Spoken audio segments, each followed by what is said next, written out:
હવે સમય એવો છે કે બધા ફેસબુક પર જ એકબીજાને મળી લે છે, નહીં તો વોટ્સએપ કરી નાખે. ફોન આમ જુઓ ને તો બહુ ફાયદાકારક છે. તમે જ્યાં હો ત્યાં તમને ફોનથી મળી શકાય, વાત કરી શકાય. આજથી 10-15 વર્ષ પહેલાં કોઈકે એમ કહ્યું હોત કે આવા ફોન આવશે જેમાં ક્યાંય કશે કનેક્શનની જરૂર નહીં પડે. સૌથી પહેલાં કાળા ચકરડા હતા, જે લોકોને યાદ હશે, બધાને યાદ હશે કે કાળા ફોન હતા અને ચકરડું તમે એમ કર કર ઘુમાવો એનો અવાજ આવે. એ પછી પુશ બટન ફોન આવ્યા. પુશ બટન ફોન પછી કોર્ડલેસ ફોન આવ્યા. અને પ્રમોદ મહાજનનો પહેલો ફોટો છપાયેલો સેલફોન સાથે મુંબઈમાં, અને ત્યારે બધાને એમ હતું કે આ તો બહુ મોંઘા હશે, આ કંઈ આપણને પોસાશે નહીં, આ ફોન તો કેવી રીતે આપણે અફોર્ડ કરીશું.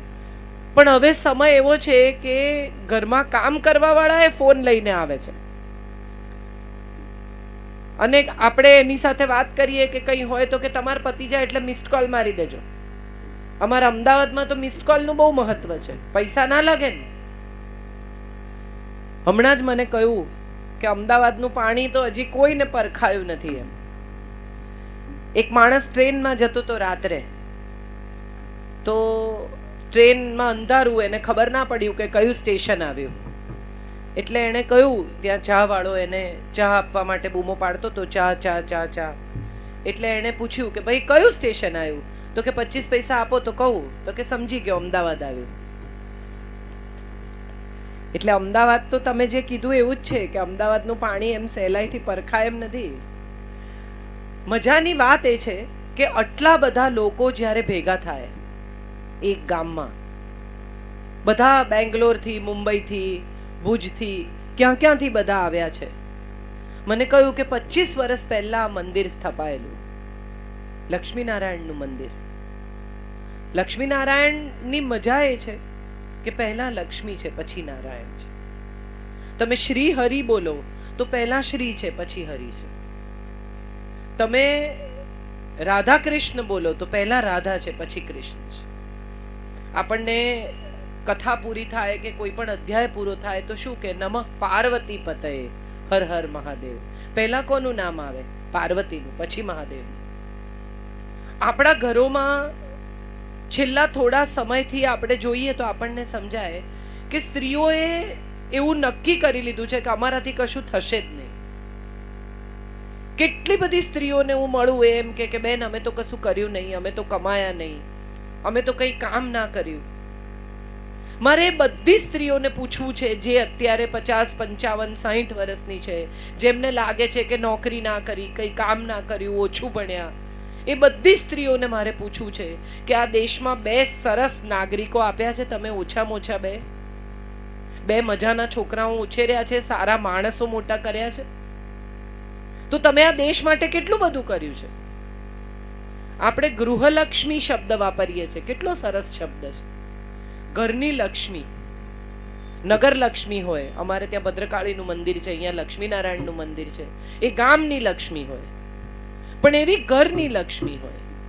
અને એ ઘરની લક્ષ્મી આપણને જ્યારે પરણીને આવે બહુ ઘરમાં, ત્યારે આપણે બધા આમ જુઓ ને તો એની પાછળ લાગી જઈએ. એક સાદો ફોન ખરીદ્યો હોય ને, એમાંય આપણને કહે લોકો કે આ ડેટા એક ફોનમાંથી બીજા ફોનમાં ટ્રાન્સફર કરો ને તો વચ્ચે એને અડતા નહીં તો ફોન હેંગ થઈ જશે. નવો ફોન લીધો હોય એમાં તમે બધું નાખતા હો તો તમને કહે કે આને વચ્ચે ના અડતા. પેલી છોકરી એના ઘરની કેટલી બધી 24 વર્ષની 25 વર્ષની મેમરી લઈને આવી છે, કેટલી સ્મૃતિ છે એની, એ બધું લઈને આવી છે. આપણે બીજા જ દિવસથી શું કહીએ, અમારે ઘેર ને તમારે ઘેર. એક વહુ હતી, પરણીને આવી અને ઘેર પગ ફેરો કરવા ગઈ એટલે માને કહ્યું કે અમારી સાસુ તો બહુ જ નકામી છે, હું એને મારી નાખીશ. એટલે માએ કહ્યું કે જોજે એવું કંઈ કરતી તું જેલમાં જઈશ, એક કામ કર, આ પાવડર લઈ જા, થોડો થોડો રોજ એના ખાવાનામાં નાખજે, 6 મહિનામાં પતી જશે.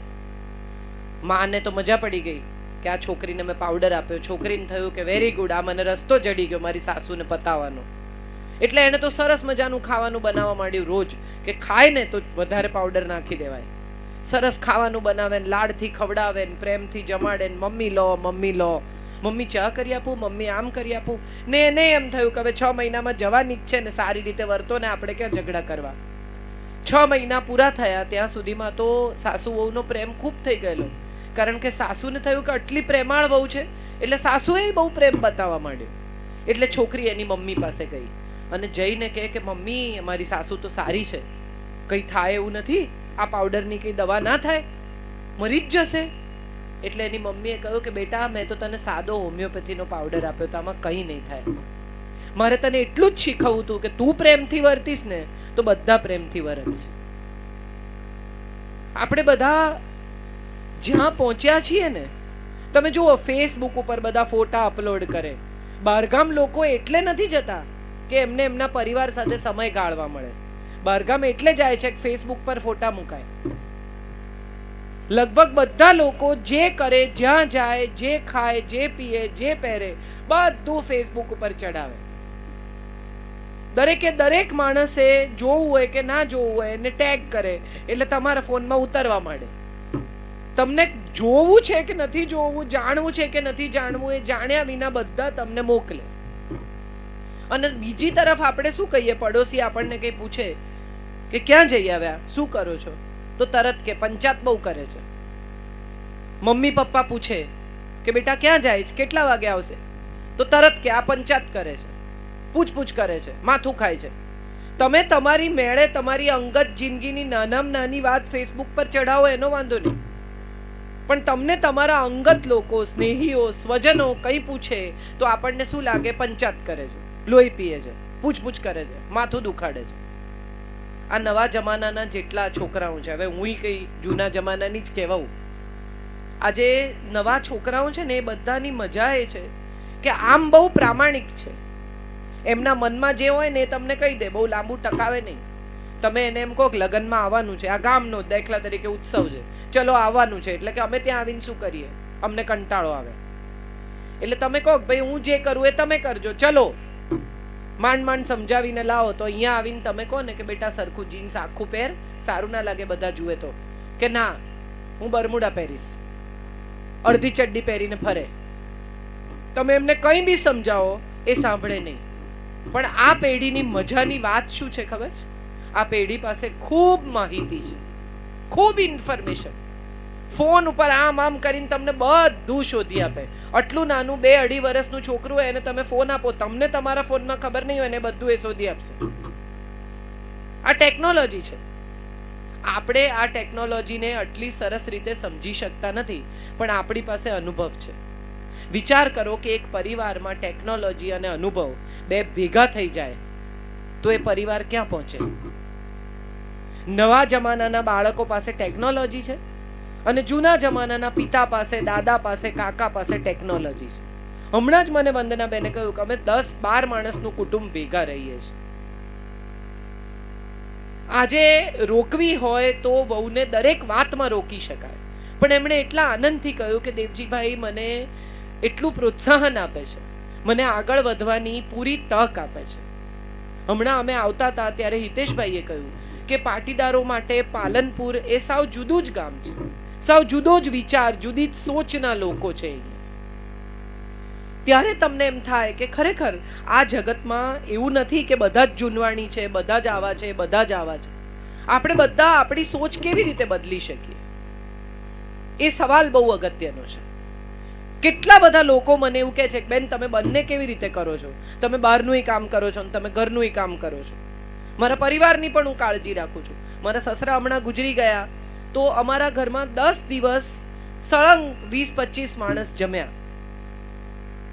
ત્યારે મને એવું યાદ નથી આવ્યું કે હું વક્તા છું, મારે જવાનું છે, મારે કામ છે. ત્યારે હું એ ઘરની વહુ છું. એ દિવસોમાં મારે બીજું કંઈ વિચારવાનું હોય જ નહીં. આજે સવારે જેમ કે હું અહીંયા આવી તો મારા દીકરા માટે બ્રેકફાસ્ટ બનાવી, કોફી બનાવી, ફ્રીજમાં મૂકી, વોશિંગ મશીનમાં કપડાં નાખી, ઘર ચોખ્ખું કરીને નીકળી. એક સ્ત્રી ઈચ્છે ને તો આ બધું કરી શકે, કારણ કે એક સ્ત્રીને ઈશ્વરે સોલિડ કોઠાસૂઝ આપી છે. તમે જુઓ એ 500માં ઘર ચલાવે, 5000માં ચલાવે, 5 લાખમાં ચલાવે.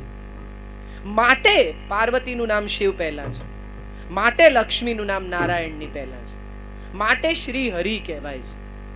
કારણ કે સ્ત્રી આગળ હોય ને સાહેબ તો બધું જોરદાર કામ થઈ જાય. તમે જુઓ બધે ક્યાંય પણ ઘરમાં કંઈ પણ કામ કરવાનું હોય, આમ બધી બિચારી સ્ત્રીઓ કે અમને તો કોઈ પૂછતું નથી ને અમને તો કોઈ આપતું નથી ને અમને તો કોઈ કહેતું નથી, ઘરમાં બધું પુરુષો જ નિર્ણય કરે છે. પણ કબાટની ચાવી કોની પાસે રહે છે? પુરુષો બધા પૈસા લાવીને કોને આપે? પત્નીને. મૂક. અને પછી બહાર જવું હોય, કોઈને આપવાના હોય, પૈસા માગે કે ભાઈ 2 લાખ રૂપિયા કાઢી આપજે, એટલે કે કેમ? એના પૈસા એ માંગે તોય પત્ની પૂછે કે કેમ? તો કોનું રાજ ચાલે છે? કો મને. ઘરમાં શું બનશે કોણ નક્કી કરે? પત્ની. લગ્નમાં જવાનું હોય, ચાંદલો કરવાનો હોય એટલે પૂછે કે કેટલો કરવાનો? એટલે હસબન્ડ કે પતિ કે 501 કરીએ, કે હોતો હશે એટલો બધો? એટલે પછી કે તો કેટલો? 101 કે એટલો ઓછો હોય? ખરેખર તો કવર બની ગયું છે, ચાંદલો લખાઈ ગયો છે, તમને આગળ પાછળ કરીને ત્યાં લઈ આવવાના છે. નક્કી આટલું જ કરવાનું છે.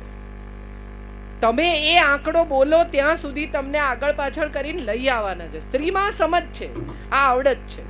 કેટલા બધા ઘરોમાં 5:30 પત્ની ફોન કરે, શું બનાવું? એટલે પતિ કે પાવભાજી બનાવો. તો કે અત્યારે શાક લેવા કોણ જાય? તો કે તો હાંડવો વઘાર દે. કે તો સવારે પલાળવું પડે. તો છોલેપુરી બનાવો. એટલે કે ચણા તો સવાર પલાળવા પડે. ધીરે ધીરે ધીરે ધીરે લઈ આવે તમને. ભાખરીનો લોટ બંધાઈ ગયો છે અને શાક સમારાઈ ગયું છે. એણે નક્કી જ કરી લીધું છે શું બનાવવું છે. આ તો ખાલી તમને પૂછે એટલે તમને સારું લાગે કે તમને પૂછ્યું. એક દિવસ એક પતિ પત્નીને બહુ ઝઘડો થયો. પતિએ તમાચો મારી દીધો, થડાક. એટલે પત્ની ગુસ્સે થઈ ગઈ કે તું મારે છે? પતિએ કીધું મરી ગયા. એટલે કે હોય ગાંડી, આ તો મારો પ્રેમ છે. એટલે પત્નીએ બાજુમાં પડેલી લાકડી લીધી, પતિને જોડી નાખ્યો અને પછી કહ્યું કે જો એવું નહીં, ખાલી તમે જ પ્રેમ કરો એવું ના હોય, હુંય કરું.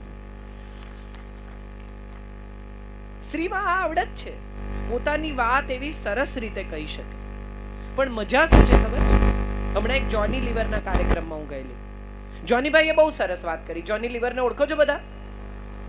એમાં એમણે સરસ એક વાત કરી કે મારી પત્ની બહુ રૂપાળી છે, કાળા ભમ્મર જેવા વાળ, તગતગતી સફેદ ગોરી ચામડી, 2 સરસ મજાની આંખો, આમ કોતરી કાઢ્યું એવું નાક, એની નીચે 2 પરવાળા જેવા સરસ હોઠ, આમ તમે હશે તો દાંત મોતી જેવા, એવા સરસ. પણ એની પાછળ એક જીભ આપીને ભગવાને જે ત્રાસ વર્તાવ્યો છે. આપણા બધાનો, મારો એવો પ્રોબ્લેમ હશે. આપણા સ્ત્રીઓનો પ્રોબ્લેમ એ છે કે આપણે જે નથી કહેવું ને એ આપણે કહીએ છીએ, અને જે કહેવાનું છે ને ખરેખર એ તો કોઈ કહેતું જ નથી. તમે વિચારી જોજો મારી વાત ઉપર. ગુસ્સે થઈએ ને એટલે આપણને ખબર જ ના પડે કે આપણે શું બોલીએ છીએ. કેટલી બધી સ્ત્રીઓનો એવો પ્રશ્ન છે કે આપણે ગુસ્સે થઈએ એટલે આપણને સમજણ જ ના પડે કે આપણે શું કીધું ને કેમ કીધું. અને એનો સૌથી મોટો દાખલો કોણ? દ્રૌપદી. જ્યારે એના મા બાપે, એના પિતાએ મત્સ્યવેદ નક્કી કર્યો ત્યારે દ્રૌપદી એવું ના કીધું કે ના હું નક્કી કરીશ, તમે કેમ નક્કી કરો છો મારો વર? પછી સાસુએ જ્યારે એમ કીધું કે ભિક્ષા છે વહેંચી લો 5 જણા, ત્યારે ના કીધું કે હું તો વ્યક્તિ છું, વસ્તુ નથી ભાઈ, એવી રીતે નહીં વહેંચાઉં. ત્યારે બોલવાનું હતું, ત્યારે જીભ ખોલવાની હતી, ત્યારે પોતાના માટે દલીલ કરવાની હતી, ત્યારે ના કરી. પણ જ્યારે દુર્યોધન આવ્યા, જળનું સ્થળ ને સ્થળનું જળ જોયું, ત્યારે શું બોલ્યા દ્રૌપદી? આંધળાના તો આંધળા જોય. ત્યારે બોલવાનું નહોતું, ત્યારે ચૂપ રહેવાનું હતું. આપણે બધા આવું કરીએ છીએ. ખરેખર જ્યારે કોઈનો આભાર માનવાનો હોય, જ્યારે એમ કહેવાનું હોય કે તમે બહુ કર્યું અમારા માટે, જ્યારે વખાણ કરવાના હોય પોતાના પરિવારના, સાસુ સસરાના, પતિના, ત્યારે આપણે બોલતા. પણ ફરિયાદ કેટલી મજાથી કરીએ છીએ. એ તો એવા જ છે ને ટાઈમસર આવતા નથી, આવે તો ફોન ઉપર હોય છે, આખો દિવસ આમાંથી ઊંચા જ નહીં આવવાનું, હું કેટલું વૈતરું કરું, હું તો થાકી જાઉં છું. તમે વિચારી જુઓ કે જેટલી સ્ત્રીઓ 50 વર્ષની ઉંમરે ફરિયાદ કરે છે, બધી કરે છે, મેં તો વૈતરું કર્યું, મેં તો તમારું આમ કર્યું, મેં તો તમારું તેમ કર્યું, હું તો થાકી ગઈ ને હવે મારા પગ દુખે છે ને હવે મને આમ થાય છે. કોઈ પુરુષ 50 વર્ષે એમ કહે છે કે હવે હું કાલથી કામે નહીં જાઉં, મેં બહુ વૈતરું કર્યું? સાંભળ્યું કોઈ દિવસ આવું કે કોઈ પુરુષ એમ કે હવે કાલથી હું નહીં કમાઉં, મેં 50 વર્ષ બહુ કામ કર્યું, હવે બીજા લોકો કરે.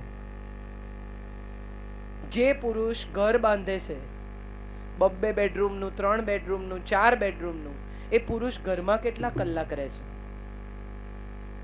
કોઈ દિવસ કોઈ સ્ત્રીએ એવું વિચાર્યું છે કે મોટા ભાગના પુરુષો જે ગામમાં નાની જગ્યાએ ભુજમાં રહેતા હશે એમની વાત જુદી છે, પણ જે બેંગ્લોર રહે છે, મુંબઈ રહે છે, મોટા શહેરોમાં રહે છે, એ જિંદગીના 40 વર્ષ ટિફિનમાંથી ખાય છે. તમે ગરમ જમી શકો, તમારો પરિવાર ગરમ જમી શકે, તમારા પરિવારને સગવડ મળે, સંતાનો સારી રીતે જીવી શકે, એને માટે એક પુરુષ કેટલી સ્ટ્રગલ કરે છે, કેટલો સંઘર્ષ. સવારે 9 થી 9 જે પુરુષો કામ કરે છે એને કોઈ દિવસ કોઈ પત્નીએ એમ કહ્યું કે થેન્ક યુ યાર, તમારો બહુ આભાર કે હું આવી સારી જિંદગી જીવી શકી. આ દાગીના, આ સાડીઓ, આ ઘર, આ સલામતી, આ પ્રેમ, આ સન્માન, આ સંતાનો, બધા માટે તમારો આભાર. આવું આપણે કોઈ દિવસ આપણા જીવન સાથીને કહીએ છીએ? ઉલટાની જ્યારે તક મળે ત્યારે કે એ તો એવા જ છે ને, એમને તો ખાવાનું ઠેકાણું નહીં ને, હું ના આવું તો પીરસે નહીં ને, બોલો આવું કરે, આવી રીતે કરે ને, મને આમ કરે ને. અને જેટલી પત્નીઓ ફરિયાદ કરતી હોય ને એને તમે પૂછો ને કે છૂટાછેડા જોઈએ છે તો કે ના, છૂટા નથી પડવું, જોડે રહેવું છે પણ ફરિયાદ કરવી છે. એને બદલે આનંદથી જોડે ના રહીએ. આપણા જીવન સાથીમાં શું સારું છે એ શોધી કાઢીએ. દરેકમાં કંઈ સારું હોય. ઘણી પત્નીઓ કે બીજાની જોડે તો બહુ હસી હસીને વાત કરે છે. એ બધી પત્નીઓને મારે પૂછવું છે કે બીજાની જોડે છણકા કરાય? તમે વિચારી જુઓ કે તમારા હસબન્ડ, તમારા પતિ કોઈ અજાણ્યા બેનની જોડે છણકો કરીને કહેતા હોય કે તમે લીલી સાડીમાં જરાય સારા નથી લાગતા, તો તમને ગમશે? એ તમને કહી શકે કે આવો રંગ ના પહેર, આમ ના કર. અંગત કોને કહેવાય? પોતાનું માણસ કોને કહેવાય? કે જે મન ખોલીને આપણી સાથે વાત કરે. આપણે પણ બીજાની જેમ બીજાની સાથે હસીને વાત કરે છે એટલે આપણી સાથે હસીને વાત કરે, તો એના મનની વાત ક્યાં કરે? હું એવા કેટલા બધા પુરુષોને ઓળખું છું કે જેમને બ્લડ પ્રેશર, હાર્ટ એટેકની બીમારી એટલા માટે થઈ છે કે એમણે કોઈ દિવસ જિંદગીમાં મન ખોલીને વાત જ નથી કરી. એમની તકલીફ એણે અંદર જ દબાવી રાખી છે. જીવન સાથીનો અર્થ શું? જે સાથે સાથે ચાલે જીવનભર.